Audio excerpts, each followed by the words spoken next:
Los escribas que habían bajado de Jerusalén decían: tiene dentro a Beelzebú y expulsa demonios con el poder del jefe de los demonios.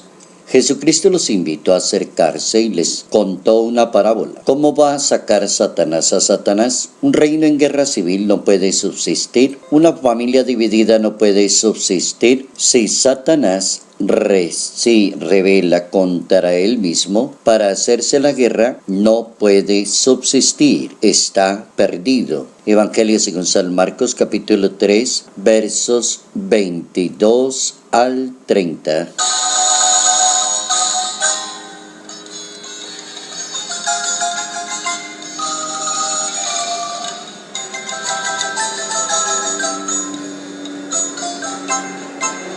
La palabra de Dios permite disolver los conflictos y las maneras de pensar contrarias al bien en la manera como lo ve cada ser humano. Notas amables a la palabra de Dios, lunes 28 de enero, año 2019.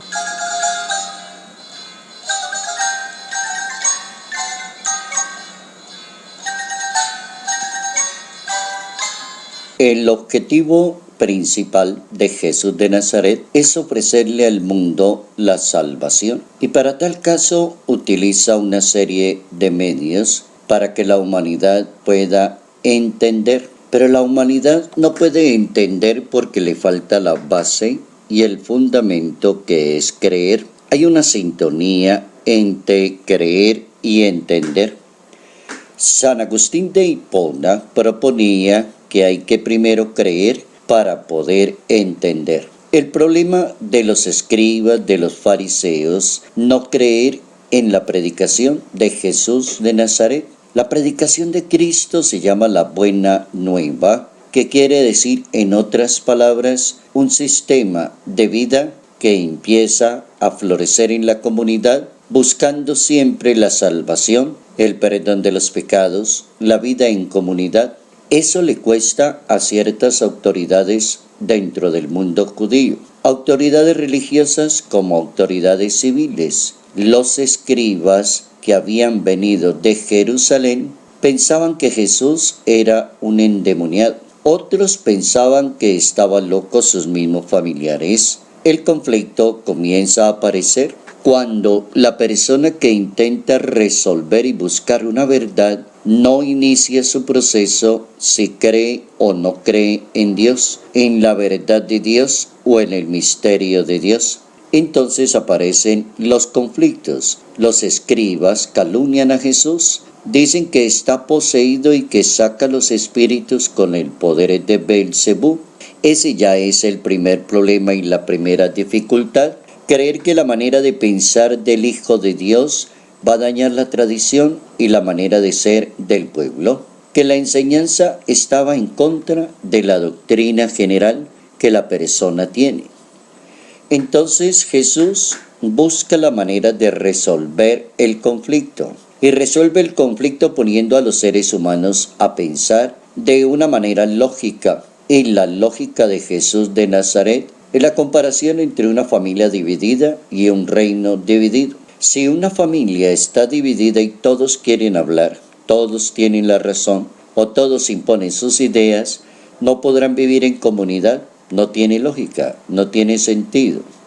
Si un reino está dividido, no puede gobernarse y no puede vivir en sociedad. Por eso está tan importante aprender a resolver los conflictos. Y los conflictos se resuelven cuando las personas buscan la lógica en la vida. Cuando uno llega como a la conclusión y le dice a otra persona, eso no tiene lógica, no tiene sentido y no tiene razón de ser. Demos otro ejemplo. Cuando una persona cree que cometió cierto tipo de pecado y la manera de pensar de esa persona es, este pecado no tiene perdón, y se aferra a la idea, no tiene perdón. Yo creo que Dios no me va a perdonar esto que hice y estoy supremamente seguro. Entonces, si el pecado no tiene perdón, ya hay un conflicto allí. La acción del perdón de Dios siempre es universal. y la actitud de parte de Dios siempre ha sido bondadosa, comprensiva con cada persona.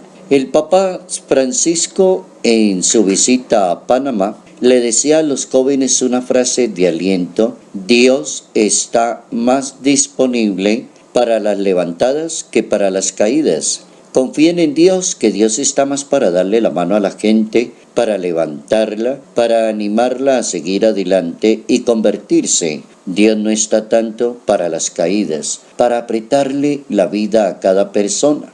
El pecado contra el Espíritu Santo es una de esas debilidades y una de esas fallas desde el punto de vista de la fe, de la lógica y de la razón de ser. Si no se tiene una fe centrada en Jesús de Nazaret y si no se cree que se puede perdonar, es cerrarse a la posibilidad. Jesús de Nazaret da un ejemplo excelente. Y da un ejemplo excelente diciendo: si la persona se cierra totalmente a la acción del Espíritu Santo, no tendrá jamás perdón, porque la persona no lo quiere y no lo entiende así.